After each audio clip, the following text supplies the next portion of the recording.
Boa tarde, muito bom ter cada um de vocês aqui nesta tarde para celebrarmos juntos, ouvirmos a palavra do Senhor e aquelas pessoas que estão aí nos assistindo, né, participando dessa celebração, desse culto via Facebook, são também muito bem-vindos. Ok? Vamos ter uma palavra de oração pedindo a Deus que nos guie, que nos abençoe neste tempo, né? Que sejam minutos importantíssimos nas nossas vidas, porque o Espírito Santo estará falando aos nossos corações. E que coisa maravilhosa sabermos que Deus estará falando conosco, o Deus Criador dos céus e da terra, o Todo-Poderoso. Amém? Então vamos orar. Pai de amor, nós louvamos, bendizemos e glorificamos o Teu nome, Senhor, porque só o Senhor é Deus, não há outro além de Ti. Mesmo, ó Deus, recordamos quando um dos discípulos disseram a Jesus: Senhor, para quem iremos nós? Só Tu tens as palavras de vida eterna. Senhor, e é esta a nossa conclusão, a nossa reflexão, ó Deus, o nosso entendimento nesta tarde. Só Tu tens as palavras de vida eterna, palavras que cada um de nós necessita nesta tarde. Ó Deus, então leva cativo os nossos pensamentos à obediência de Cristo Jesus. Ó Pai, que o Senhor possa estar passeando no nosso meio e por meio, ó Deus, dessas novas tecnologias, que o Teu Espírito Santo esteja realizando a Tua obra na vida de cada pessoa, ó Deus, que estará tendo acesso, ouvindo, vendo, refletindo, recebendo de Ti. Nós oramos com gratidão no santo nome de Jesus, o Teu Filho amado. Amém. Amém. Então, só recapitulando, na semana passada refletimos em João capítulo 14, portanto, falamos sobre o versículo 25, em que Jesus chama, nomeia, diz que o Espírito Santo é o Consolador, aquele que traz consolo. E eu penso que nesses dias são dias difíceis em que mais do que nunca precisamos ser consolados. Quem sabe você está bem, não apanhou o Covid, nenhum dos teus familiares, todos estão saudáveis, mas vamos parar para imaginar os milhares e milhares de pessoas que perderam familiares e entes queridos. Essas pessoas precisam de consolo, precisam do Consolador. E, portanto, aqui em João 14, como nós vimos na semana passada, Jesus fala que o Espírito Santo é o conselheiro e ele diz que ele seria enviado e que a tarefa dele seria ensinar todas as coisas, nos ensinar todas as coisas e nos fazer lembrar aquilo que Jesus já nos tem falado, aquilo que nós já temos aprendido de Jesus. Quantas e quantas mensagens já temos ouvido, não é verdade? Temos as nossas mentes muito cheias, sem exagero, de informações, mas hoje à tarde, o que Deus tem colocado no meu coração é que nós verdadeiramente não precisamos de mais informações, nós precisamos de transformação, precisamos ser transformados por esta palavra que já tem sido semeada nos nossos corações. Essa palavra que é boa semente precisa germinar, precisa crescer, precisa produzir fruto. Então, hoje à tarde vamos estar na sequência de João 14, vamos agora para o capítulo 15 de João. Eu quero abrir um parênteses para dizer que a palavra de Deus ela é poderosa. E se você crê nisso, diga um amém do fundo do seu coração. A palavra de Deus tem poder, porque foi por meio desta palavra que nós nascemos de novo. Quando ouvimos uma mensagem, um sermão, ou lemos alguma coisa, e chegou ao nosso conhecimento que Jesus tinha morrido por nós, que ele veio e morreu, não apenas morreu lá, algo histórico, mas que a morte dele teve um significado para nos redimir, ou seja, para nos trazer de volta para Deus. Esta é a essência do Evangelho, algo simples, e que nós precisamos resgatar novamente.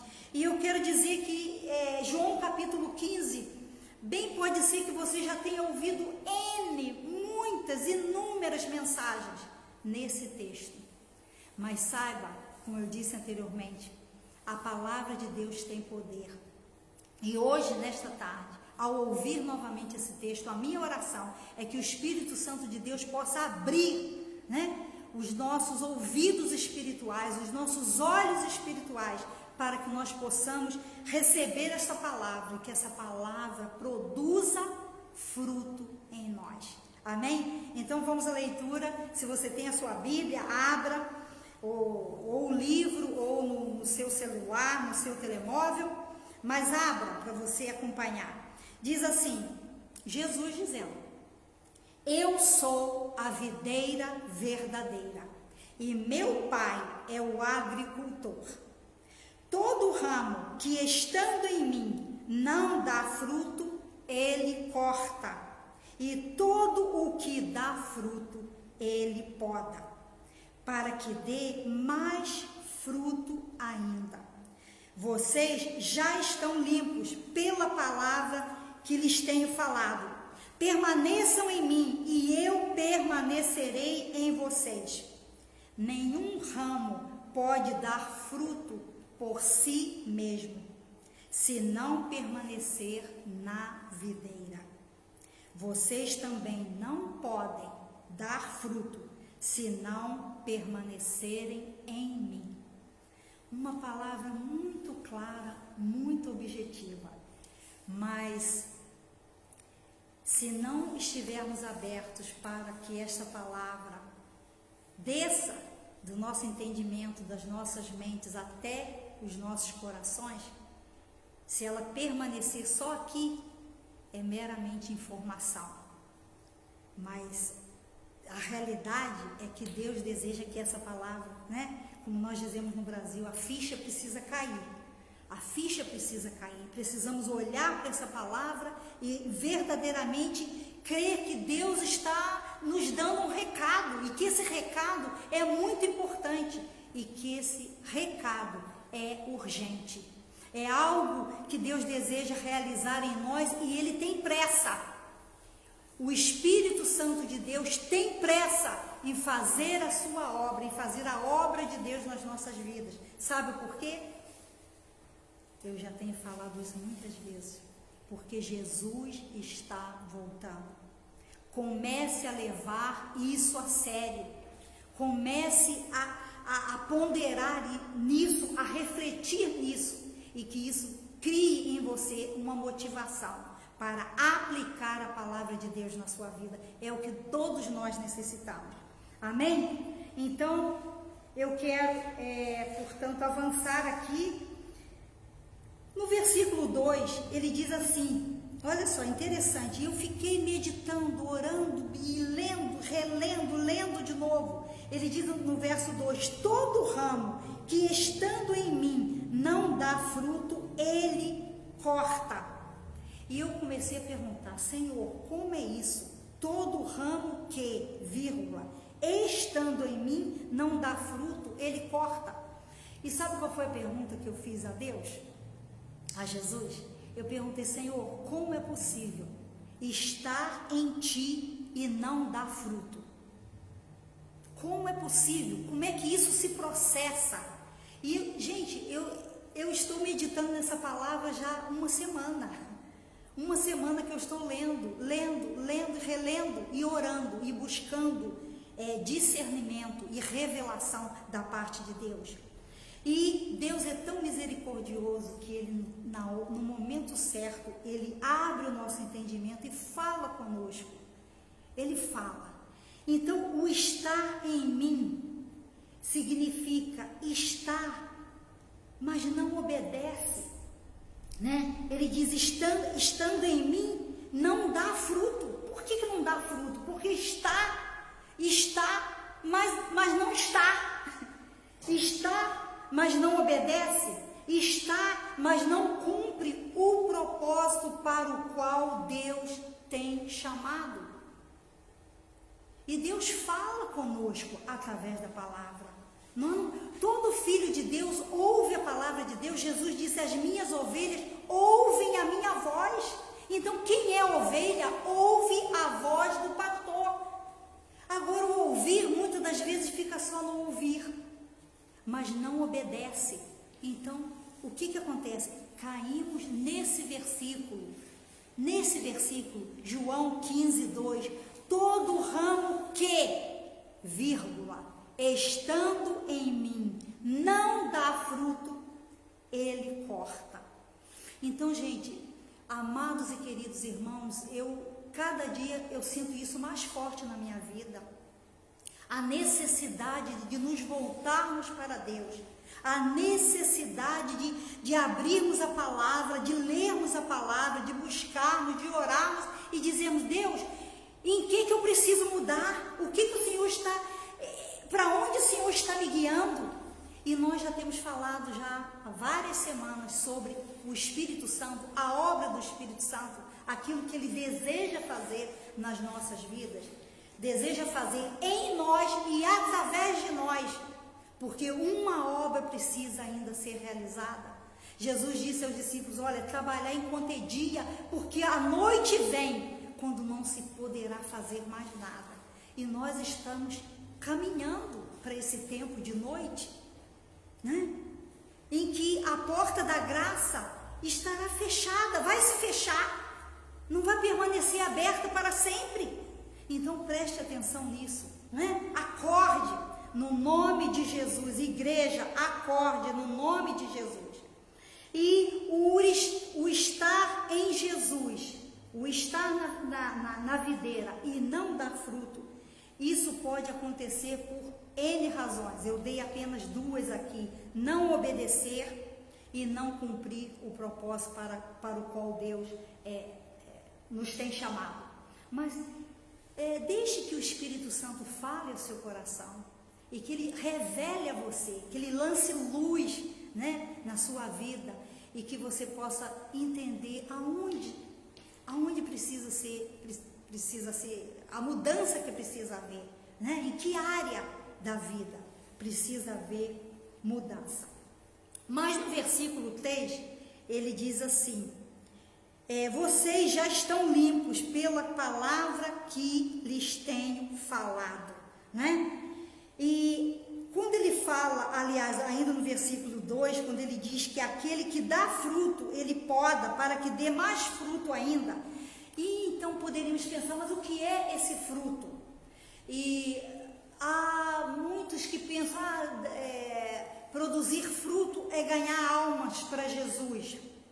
É um aspecto, mas eu penso que acima de tudo o produzir fruto significa caráter, significa a nossa identificação com Jesus, com o Pai, né? Significa os atos de bondade e de misericórdia e de justiça que Deus quer que nós produzamos. E esses atos de bondade, de justiça e de misericórdia, esses atos glorificam a Deus. E quando Deus é glorificado, o que acontece? Nesse mesmo texto Jesus fala, né? E assim conhecerão que sois meus discípulos. Então o mundo precisa que nós, como igreja, como filhos de Deus, como discípulos, estejamos revelando o caráter do Pai. Esse é o propósito de Deus. Então eu desejo, eu oro nesse momento, eu clamo a Deus agora, nesse momento, que o Espírito Santo de Deus esteja nos tomando, nos abraçando, nos envolvendo, e que nós possamos verdadeiramente refletir sobre isso e perguntar: ó Deus, ajuda-me, pedir a Deus, clamar: Senhor, que eu possa desenvolver esses frutos, né? Atos de bondade, de justiça, de graça, de misericórdia, para que esses atos, né, venham revelar Jesus ao mundo, ao nosso redor. Amém? O que acontece quando nós frutificamos o outro, a outra pessoa, os outros ao nosso derredor, eles vão provar do fruto. Vocês já tiveram experiência de chupar uma laranja ou de comer qualquer fruto e sentir o amargo na boca? E aí qual é a tendência natural? Tiramos aquilo da boca, jogamos fora. Por quê? Porque aquele fruto não caiu bem, né? Não era um fruto docinho. Ou aquela experiência que, de certeza, muitos de nós, quando éramos crianças, íamos atrás, insistíamos em comer uma fruta que ainda não estava madura, ou seja, um fruto que ainda não estava preparado para ser digerido, para ser comido, né? Então, quando nós pensamos no fruto, né, como caráter, como coisas que precisamos fazer, atos de bondade, de justiça, de misericórdia, como eu acabei de falar, é a outra pessoa, são os outros que vão degustar esse fruto, né?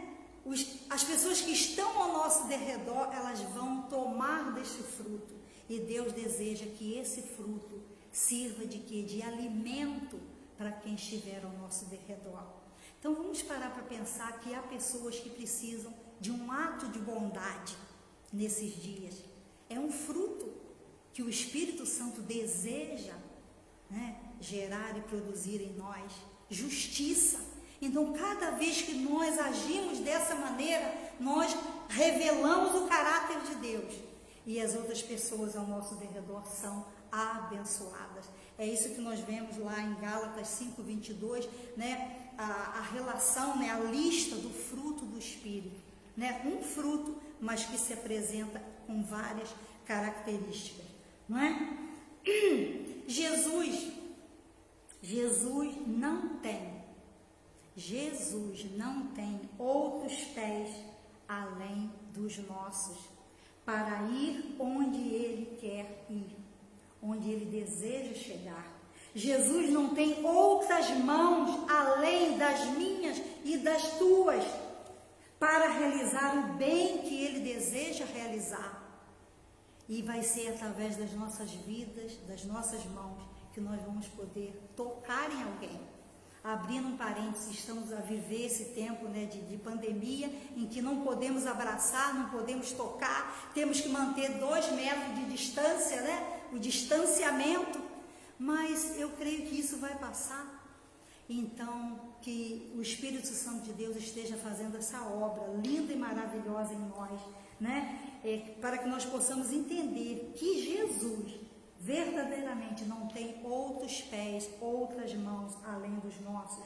E Ele também não tem outra boca além da minha e da tua, além da boca de cada um de nós. Para quê? Para quê? Para dizer a alguém o quanto Deus o ama, o quanto Deus se interessa por essa e por aquela pessoa. Então Deus vai usar a minha boca, vai usar a sua boca, porque Ele não tem outra aqui na terra a não ser a nossa. Então nós precisamos entender isso, igreja, precisamos entender isso. Alguém precisa ser tocado, alguém precisa ir em algum lugar, levar a palavra, e alguém precisa ouvir que Jesus o ama e que Jesus morreu por ele e por ela. Amém? E aqui nesse texto, Jesus enfatiza várias e várias vezes, eu não contei dessa vez, mas eu já preguei essa mensagem, e eu sei que são várias vezes que Jesus menciona a questão do permanecer. Porque no versículo 2, ele diz, estando em mim, né? Aquele que, estando em mim, não dá fruto, ele corta, e todo aquele que dá fruto, ele poda. O podar ali significa o quê?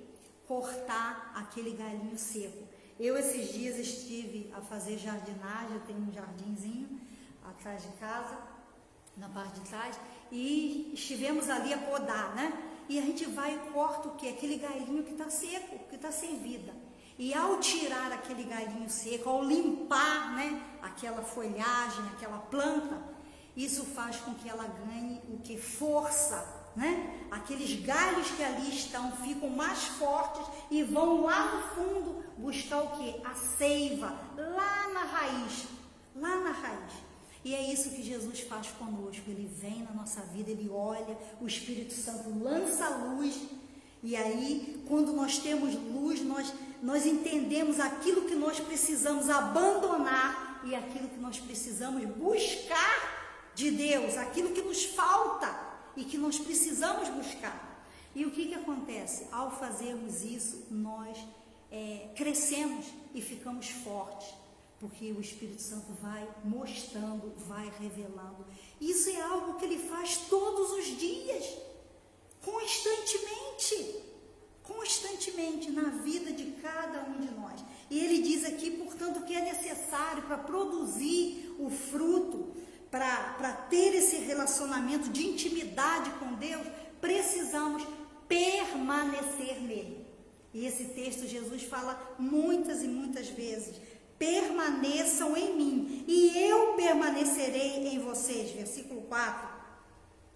Nenhum ramo pode dar fruto por si mesmo, se não permanecer na videira. Quem é a videira? É Jesus.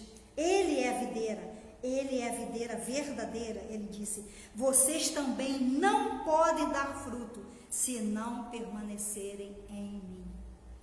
Então, para nós desenvolvermos o caráter de Deus, né, as qualidades, o caráter de Jesus, nós precisamos estar ligados a Ele, né?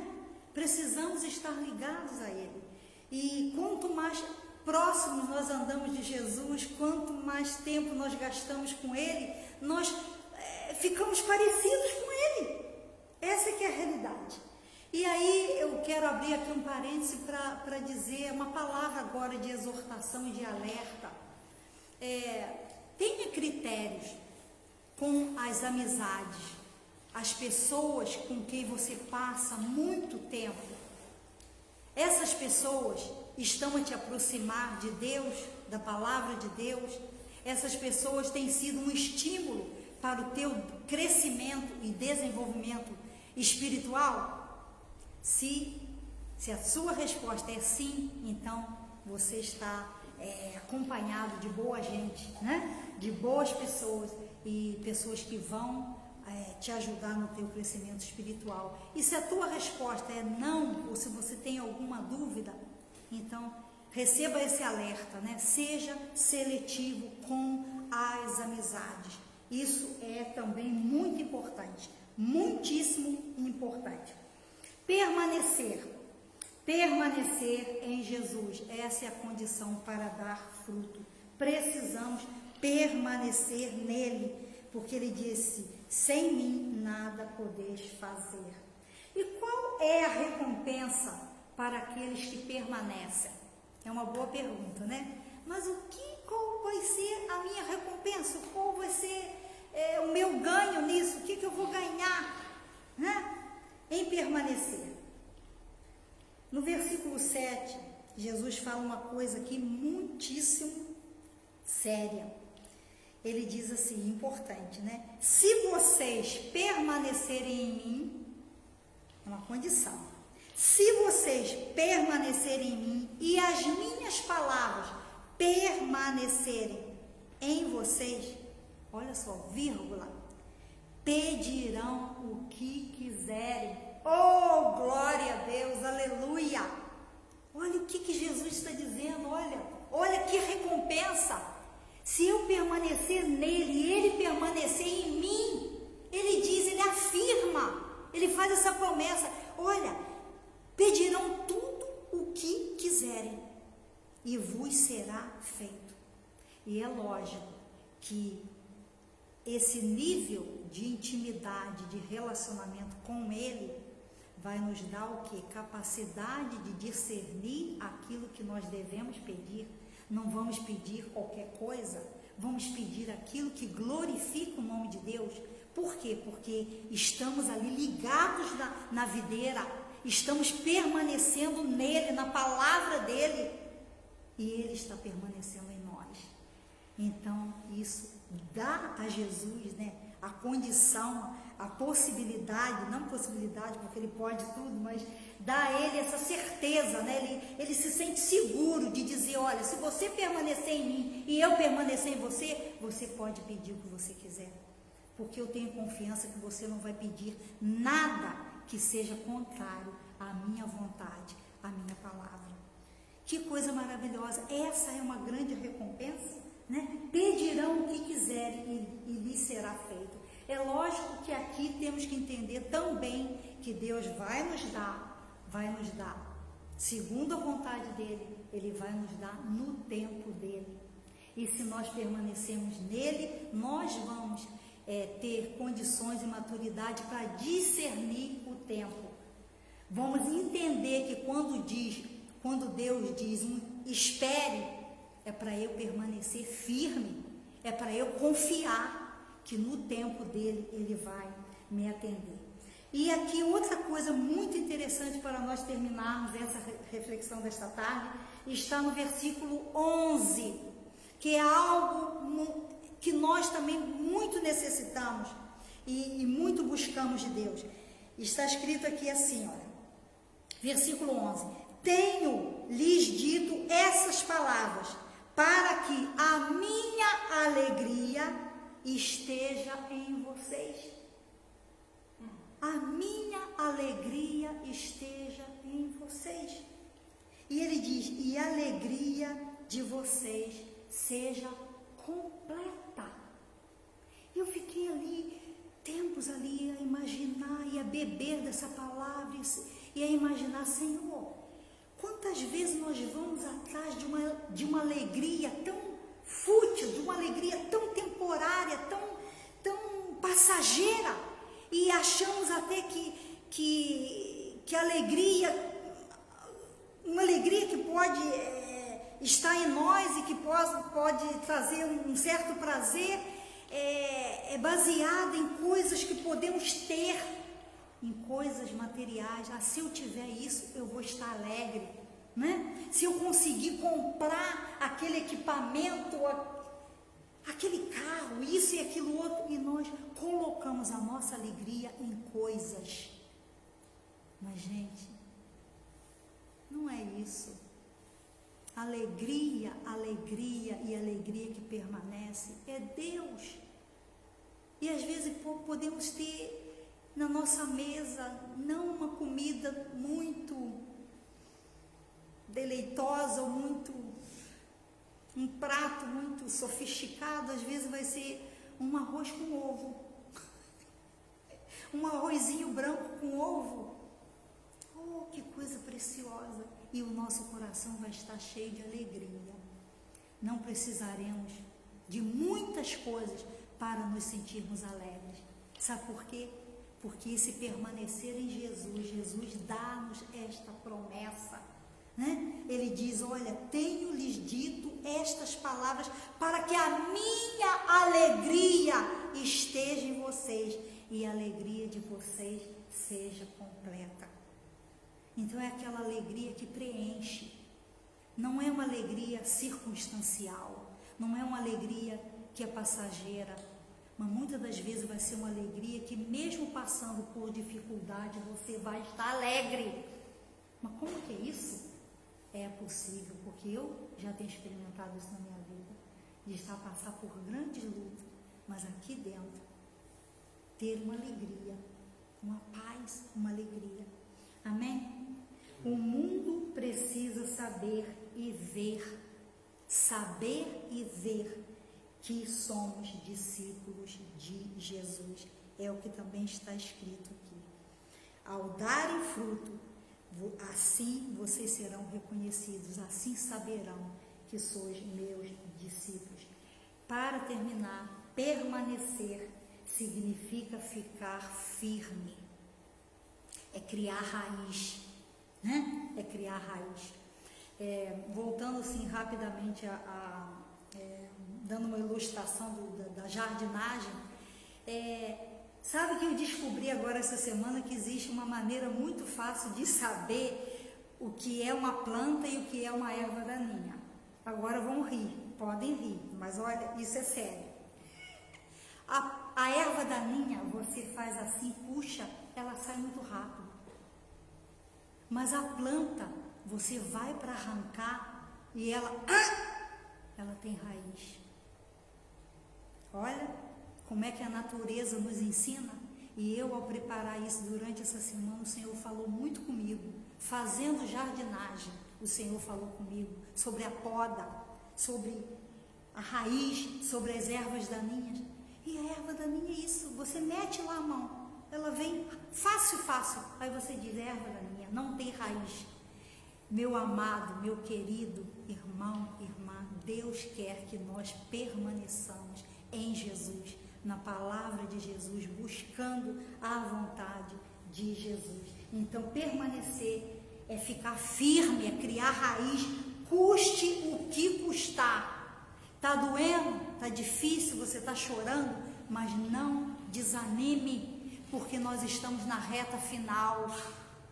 Agora é tempo de realmente arregaçar as mangas e dizer, não, eu não vou morrer na praia, eu não vou abandonar o meu Jesus, eu não vou. Jesus diz, aquele que lança a mão do arado e olha para trás, não é apto para o reino de Deus.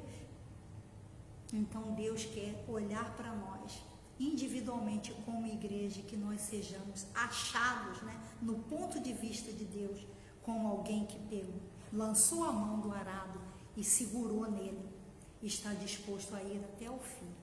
Amém?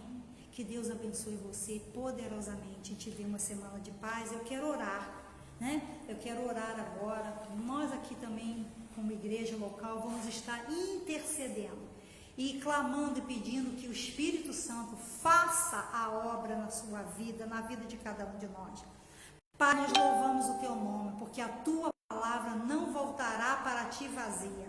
E rogamos ao Pai, no nome de Jesus Cristo, teu Filho amado, que o Senhor possa levar esta palavra, que o Senhor possa agora, ó Deus, fazer com que essa palavra, Senhor, que é boa semente, possa gerar vida, gerar fruto no coração de cada pessoa que tem ouvido, e que haja mudança, Pai, que haja transformação de vida, e aquele que ainda não experimentou Jesus, aquele que ainda não nasceu de novo, que ainda não tem certeza da sua salvação, hoje é o dia aceitável, hoje é o dia da salvação. Então não endureça o seu coração, abra o seu coração agora.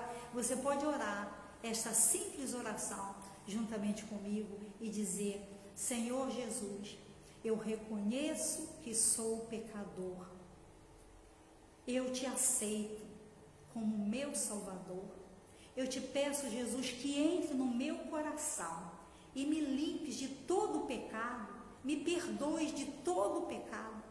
Ó Jesus, eu te peço, escreva o meu nome no livro da vida. Amém. Se você tem feito essa oração, eu creio que você está, nesse momento agora, experimentando o maior milagre que pode existir, que é o milagre do novo nascimento. Este é o maior milagre.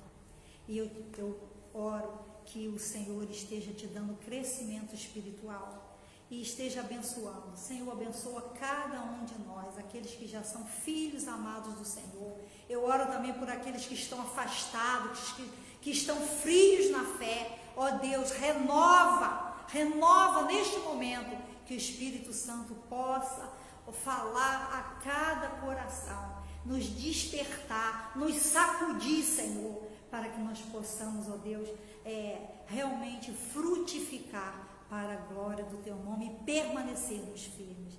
Eu oro com gratidão, no nome de Jesus. Amém. Eu desejo a você uma semana abençoada. Estaremos aqui no próximo domingo. Fique na paz do Senhor Jesus.